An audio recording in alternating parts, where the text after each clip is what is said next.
Time now for the markets with Leighton Spann. And Leighton, you say that peanuts are in the news. That's right, Artis. A less than perfect growing season in some states has made the headlines. You'll find out why. Also ahead in this segment, uncertainty about the European Union has cotton prices bouncing.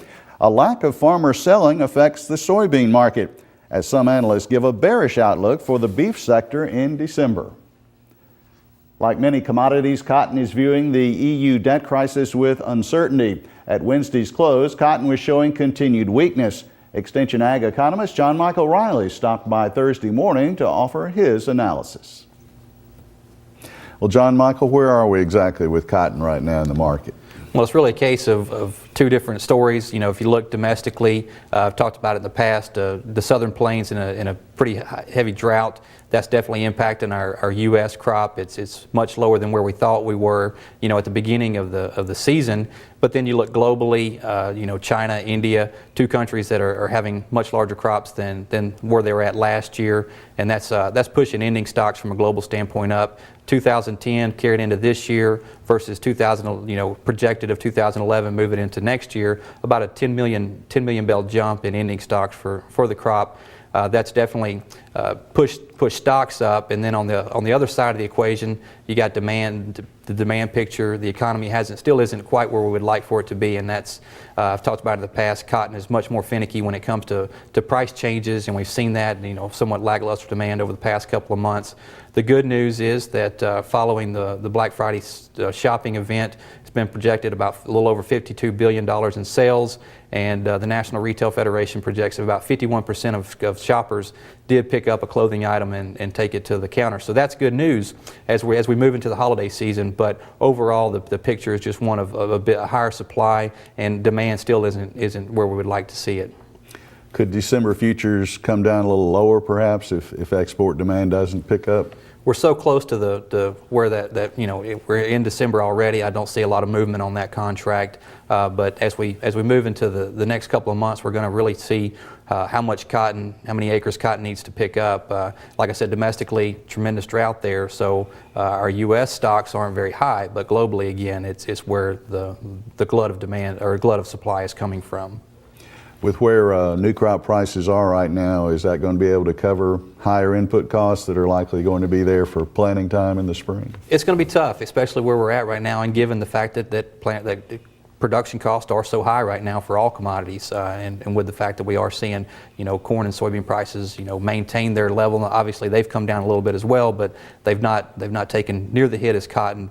It's going to be interesting to see how things progress as we get closer to planting. The latest supply and demand report reduced the projected number of U.S. soybean exports for 2011-2012. However, analyst Tom Fitzenmeyer notes that just in the last 10 days or so, we've had some export demand for beans show up. The Chinese bought a little bit last week. They're sort of our customer in right. Beans, and how the bean price goes depends on whether they're there or not. A lot of assumptions are made that when we get closer to $11 in the futures, that they will show up and start buying. Same thing on corn. A lot of assumption that when we got under 6, that maybe they would start buying corn, and that hasn't happened. But you know, South American crops. Brazil's 80% planted, Argentina's almost 60% planted, in good shape, seem to get a rain when they need it, seems to be dry when they need it to be dry.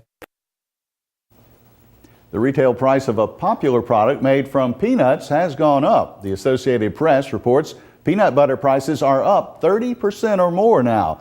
Reportedly, the severity of last summer's heat in Texas and Georgia reduced the size of the U.S. peanut crop. That, along with the fact fewer peanuts were planted in this country to begin with this year, have led to the price increase at the grocery store for peanut butter. Well, that story brings us to the trivia quiz for the week, and here's the question. How many pounds of peanut products does the average consumer eat each year? Is it 4.5 pounds or 6 pounds?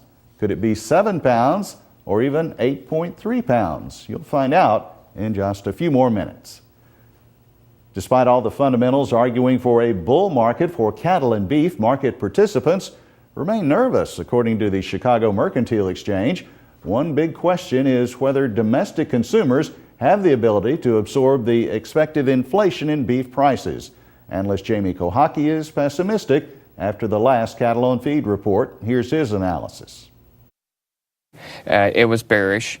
I like bear spreading the whole meat complex, cattle, lamb, pork, sell nearbys, buy the spring contracts.